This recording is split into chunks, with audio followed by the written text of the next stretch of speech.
Hey, this is Conrad. I'm at the workbench, and I wanted to create a quick video on how I use an infrared thermometer for my troubleshooting and diagnosis and general information when I'm working on a car, truck, motorcycle, or whatever it might be.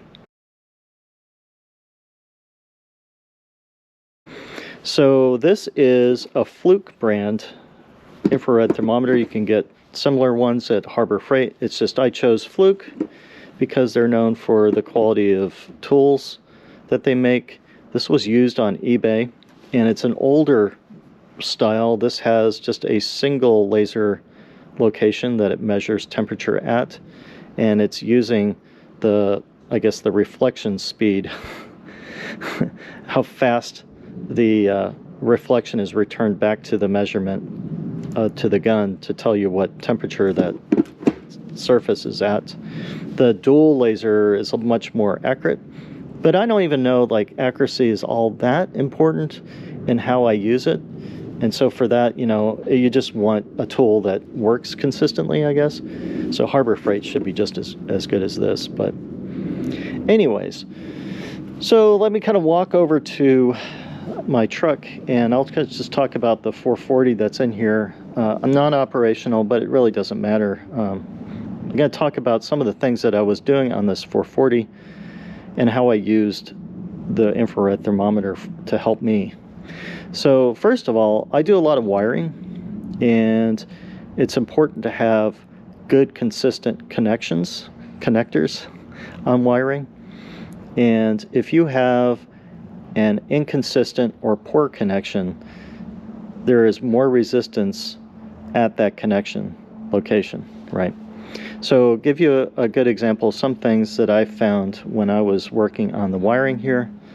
So one of them was there are a lot of fires in older vehicles at the bulkhead connectors because they do tend to be a little inconsistent in how conductive they are between this side, the bulkhead connector, and then inside going to the fuse panel. And so there will be a lot of resistance in here if there is corrosion or dirt in there. And so you will see a difference between the wire temperatures based on the resistance that is in that location between the other wiring. The other thing you can do if you're like trying to test your like a starter solenoid or some other relay or solenoid in general, they heat up prior to failure. Same thing with a coil. The coil temperature is very important to make sure that you're not overloading the coil. And so that's a good test to do. On this particular, when I was wiring for the choke, this heating element, I was taking power off of another location, and I was overheating the choke element there. And so that was one thing that I found with the infrared gun. And like I said, especially if you're making your own wiring and or trying to diagnose some wiring issue, this is when this comes in handy. You can also check, especially like your alternator, if you got a bearing that's going to go, you can identify a bearing failure by excessive heat that's making before that fails. On the engine side, so a carburetor that is lean will cause higher temperatures generally than a carburetor that is rich. And you can usually take measurements off of your exhaust manifold to identify, problems with fuel distribution, or just in general, if the engine is overheating due to being lean or being run lean. Especially if there's detonation in there, it'd be extremely hot. Also, if you're relying on your gauges that you've installed for the first time and you don't know how accurate they are inside, you can come out here around to the engine side and make sure that your temperatures are relatively similar. On the thermostat, obviously you can check the different temperatures between sides of the water pump and thermostat, as well as your radiator to kind of see where that is at. And I know like aluminum, it's a little more difficult to get an accurate reading off of that than cast iron. But believe me, you know, if your radiator's hot, it's hot. If it's not hot, that means it's not transferring heat from the engine out. So you want your radiator to be warm. So anyway, so you can use it to diagnose that way as well. And I am super interested to see what comments are out there about what people have done in their troubleshooting, especially on motorcycles. Kind of give you a good example on some motorcycle stuff. So, you know, this is an air-cooled engine, and so it's important to make sure that the piston, you know, we're not running it lean and overheating.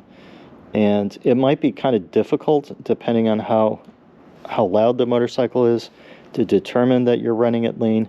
This is triple carb, and so it's easy to run the middle carb lean and not realize it. So it's, you know, that comes in handy when you're using the infrared gun. The last thing that I want to talk about is brakes. So if your brake pads are dragging, your caliper is not retracting all the way, it will cause excessive heat here in your disc and help you diagnose something like that. I will say, like, I was at Pikes Peak and I came down a little too quickly, and they put me through a temperature check on coming down Pikes Peak, and they pulled me over because my front brake rotors were like, I don't know, 1200 degrees or some crazy thing like that. So, and that's exactly how they determined it, is with the infrared thermometer. So you can use, you know, that for brakes. And I guess the last thing that I'm kind of reminded by is, if a lot of you guys are trailering long distances in heat, so you want to make sure that especially with some of these Chinese tires, they don't do well with excessive heat. So you can go out just on the side of the road as you're trailering and just make sure you're not overheating the tire. And you can check your brakes and make sure you don't have problems there. And I'm sure there's a lot of other things that you can be checking with your infrared thermometer. And that's kind of all I had really on that. I mean, it seems pretty obvious, but I think it's a tool that a lot of people overlook, and I certainly use it for quite a bit to just make sure that I'm doing wiring correctly, or, you know, in my mechanical repairs that I've you know, this you know, don't have, I pack the bearing enough, you know, that sort of thing. So anyways, looking forward to some comments that you folks have. And other than that, I really don't have anything else. So I'll talk to you guys in the next video.